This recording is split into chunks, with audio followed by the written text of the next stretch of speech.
Hola de nou, com ja sabeu em dic Montse, soc treballadora social i faig aquests vídeos per donar a conèixer la meva professió i per trencar amb algunes de les barreres amb les que ens trobem. Jo avui vull desmuntar un dels que jo considero un dels grans mites del treball social. I és que hi ha molta gent que creu encara que el treball social és només per a persones necessitades.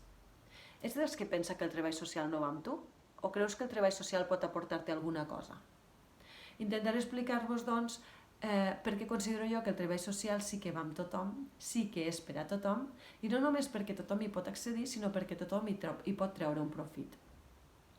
Bé, avui vull parlar-vos de l'àmbit de la detecció, la tasca que fem en l'àmbit de la detecció. Per què? Perquè normalment és l'usuari el que ve al nostre servei, ens exposa una situació de necessitat i som nosaltres els que intentem cobrir aquesta necessitat amb els recursos que tenim. Però en l'àmbit de la detecció som els treballadors i les treballadores socials que ens acostem a l'usuari. Des dels diferents àmbits podem detectar situacions que sabem que si no s'intervé i es cronifiquen, poden causar un dany a la persona usuària o a les persones del seu voltant. Poden deixar-lo en una situació de vulnerabilitat, en una situació de desprotecció o de risc d'exclusió social. És en aquest moment on nosaltres ens acostaríem a l'usuari per exposar la situació detectada i l'ajudaríem, li donaríem suport, li donaríem recursos i pautes per a canviar aquesta situació, per aconseguir un estat de benestar o per aconseguir un estat de més seguretat. De la mateixa manera, per exemple, que aniríem al metge de capçalera a fer una analítica rutinària i en l'anàlisi de sang podrien sortir resultats que, una detecció d'alguna cosa que més val agafar-la a temps i és l'oportunitat per començar a intervenir a nivell de salut, doncs en l'àmbit social passa el mateix. Nosaltres detectem situacions que si no es corregeixen poden acabar danyant a la persona i l'exposem davant de l'usuari i intentem ajudar a buscar una solució a aquella situació. Per tant, és dolent que el treballador social o la treballadora social s'acosti a l'usuari, truqui a la porta de l'usuari? Doncs no, evidentment que no, però encara hi ha molta por. Intentarem trencar amb aquesta por. Quan nosaltres siguem capaços de veure el treballador social no com una amenaça, sinó com una oportunitat de canvi, podrem començar aquest camí del canvi amb un millor benestar, amb més facilitat. Us posaré un exemple. Jo soc de l'àmbit d'ensenyament. Dins d'ensenyament treballem absentisme, maltractaments, treballem amb l'assetjament escolar, amb diferents coses, però us vull posar l'exemple de la sobreprotecció. La sobreprotecció és un problema bastant important. Per què? Perquè normalment la persona que està exercint aquesta sobreprotecció no és conscient que protegir en excés causa un dany en la persona que està protegint, totalment contraposat amb l'objectiu que té, perquè vol protegir el seu fill al màxim i el que no és conscient és que aconsegueix reduint les seves possibilitats com a persona.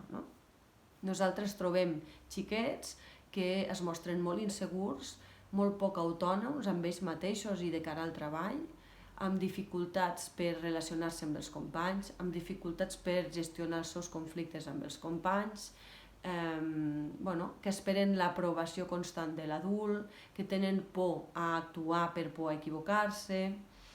Això ens faria pensar que podria ser una situació de sobreprotecció i ho exposaríem a la família per intentar donar suport i donar eines per a canviar aquesta situació. El que és molt difícil també és que la família entengui que el xiquet necessitarà afrontar-se tard o d'hora a la vida i que si ho fa a poc li serà millor. De la mateixa manera que no el podrem protegir tota la vida, tampoc podem garantir que siguin feliços tota la vida. El que han de ser conscients és que contra més tard es posi el nen a afrontar els seus problemes, més difícil i més dolorós li resultarà. Per tant, intentem donar estratègies per corregir-ho quan abans millor. Bé, és veritat que per això necessitem positivitzar la figura del treballador social, perquè si davant d'aquesta problemàtica ens acostem nosaltres a la família i ens veuen com una amenaça, no podrem ajudar-los amb el canvi. Si ens veuen com una oportunitat, quan abans ho vegin, abans podrem començar a actuar.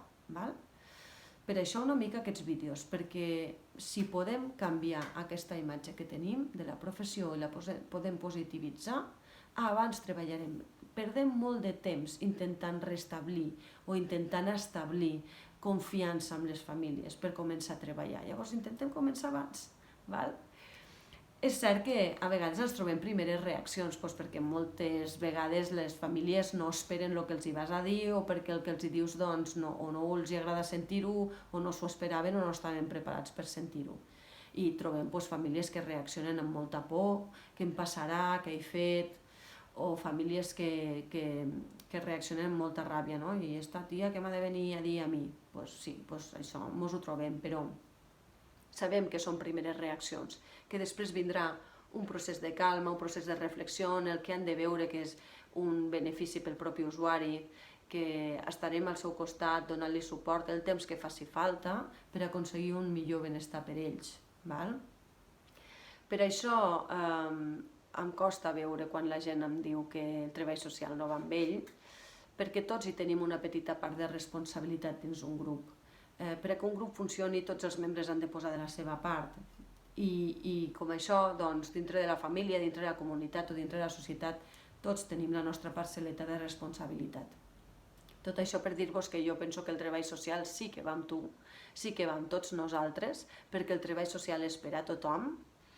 I moltíssimes gràcies per escoltar aquest vídeo, per a compartir les meves reflexions, donem-hi toms, és molt important.